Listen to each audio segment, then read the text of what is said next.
El caso de Marco Mariolini es uno de los más perturbadores y a la vez fascinantes de la criminología italiana contemporánea. Su historia combina obsesión, psicología extrema y un comportamiento que aterrorizó a quienes conocieron los hechos más tarde. Mariolini no era un criminal común, se autodenominaba el cazador de anoréxicas, un término que utilizaba para describir su atracción obsesiva y sexual hacia mujeres extremadamente delgadas y que revelaba un patrón psicológico inquietante.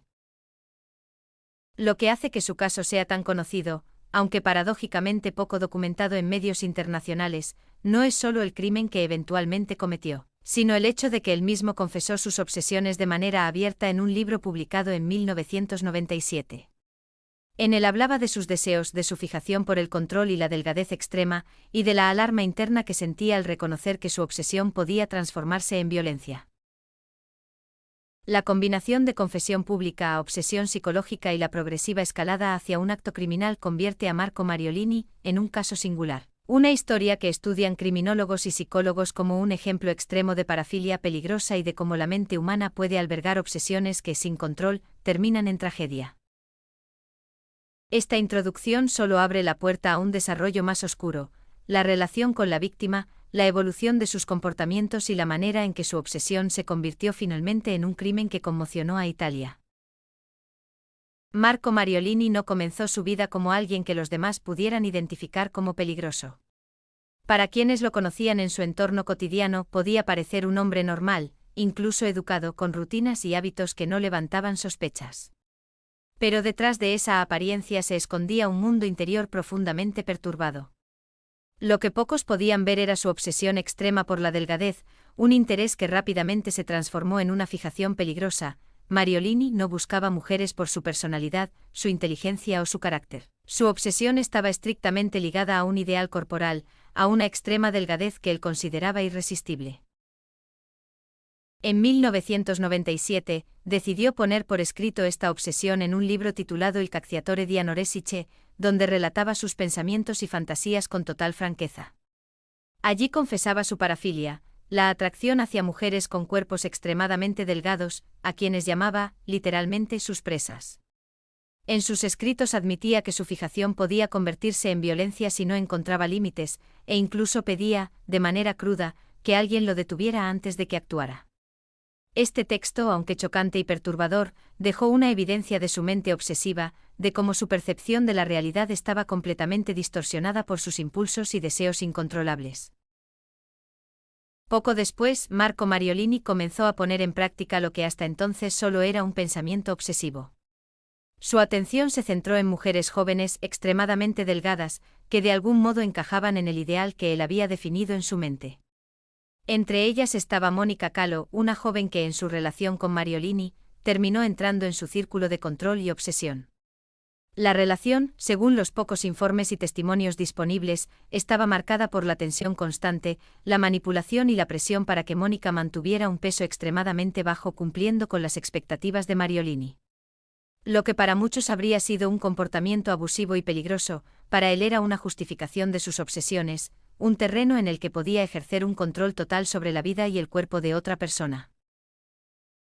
A medida que la relación avanzaba, la obsesión de Marco crecía y se volvía más intensa. Su mente, según sus propios escritos, oscilaba entre la fascinación por la perfección física y la frustración por cualquier signo de incumplimiento. Su conducta reflejaba un patrón preocupante. Cada vez que percibía una desviación de su ideal, la tensión interna aumentaba, alimentando pensamientos más oscuros y reforzando su sensación de control necesario. Los psicólogos que han estudiado los documentos coinciden en que esta escalada era predecible desde un punto de vista clínico. Cuando una parafilia extrema no es intervenida, puede evolucionar hacia conductas peligrosas o criminales. Alrededor de Mariolini empezaron a surgir señales que, vistas en retrospectiva, anticipaban la tragedia. Su obsesión era tan intensa que no se limitaba a la fantasía o a la escritura, su comportamiento en la vida diaria comenzaba a reflejar esa necesidad de control absoluto. Los testigos cercanos notaban cambios en la dinámica de su relación con Mónica, aunque no todos comprendían la gravedad de la situación. Algunos amigos y conocidos percibieron actitudes posesivas, celos extremos y exigencias constantes sobre la delgadez de la joven. Otros simplemente no notaban nada fuera de lo normal, porque él mantenía una apariencia externa de normalidad que escondía su mundo interno. En paralelo, la historia de Marco Mariolini comenzó a captar la atención de los medios locales.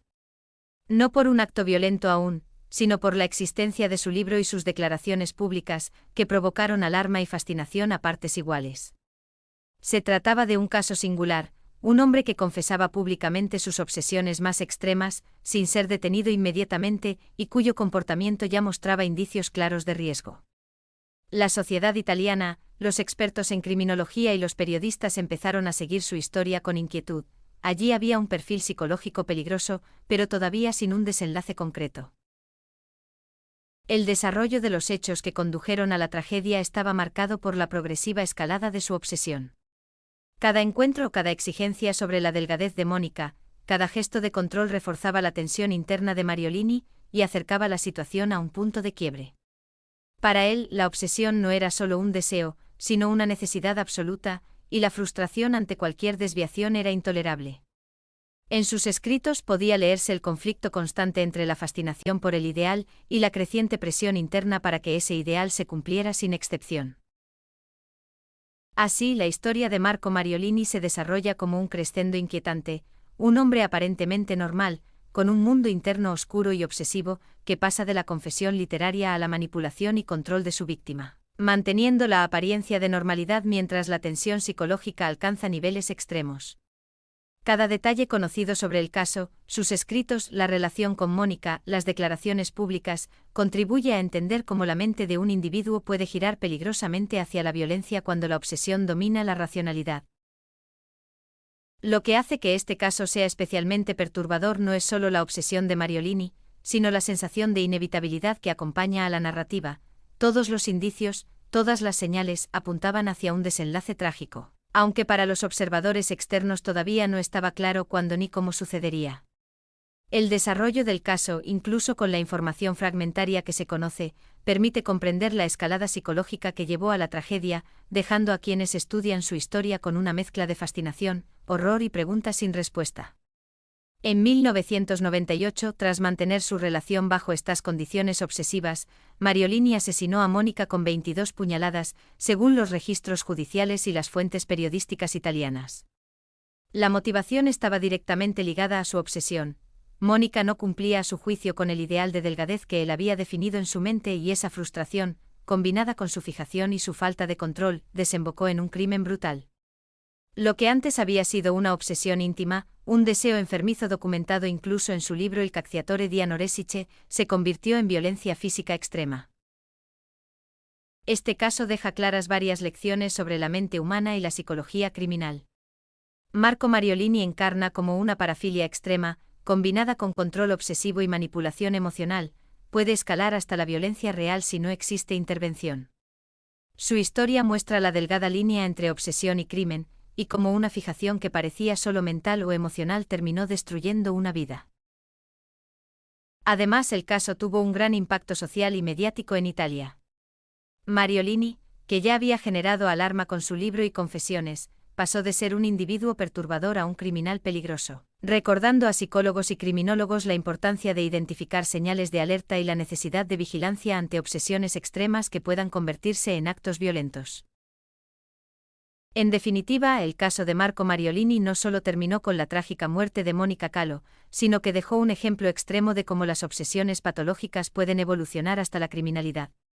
Su historia sigue siendo estudiada por especialistas como un caso paradigmático de obsesión, control y violencia desencadenada por parafilia, y sirve como advertencia sobre la importancia de intervenir ante comportamientos obsesivos antes de que deriven en tragedia.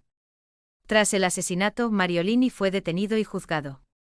Durante el proceso se sometió a una pericia psiquiátrica que reconoció rasgos de personalidad psicopática y narcisista, pero concluyó que estaba consciente de sus actos y plenamente responsable de ellos. Fue condenado a 30 años de prisión, y posteriormente cumplió gran parte de su condena en la cárcel. Intentos de obtener beneficios legales, como la liberación anticipada, fueron rechazados, y su condena se mantuvo íntegra. En algunos años posteriores, fue trasladado a una residencia especializada por su peligrosidad social. El caso de Marco Mariolini es un ejemplo extremo de cómo la obsesión patológica puede evolucionar hacia la violencia real. Su historia sirve como advertencia sobre la combinación de obsesión, control y parafilia, y sobre cómo la falta de intervención ante señales claras puede terminar en tragedia. La memoria de Mónica Calo y la lección psicológica que deja este caso continúan siendo estudiadas y debatidas, convirtiéndose en un referente inquietante para quienes analizan la criminalidad derivada de obsesiones patológicas.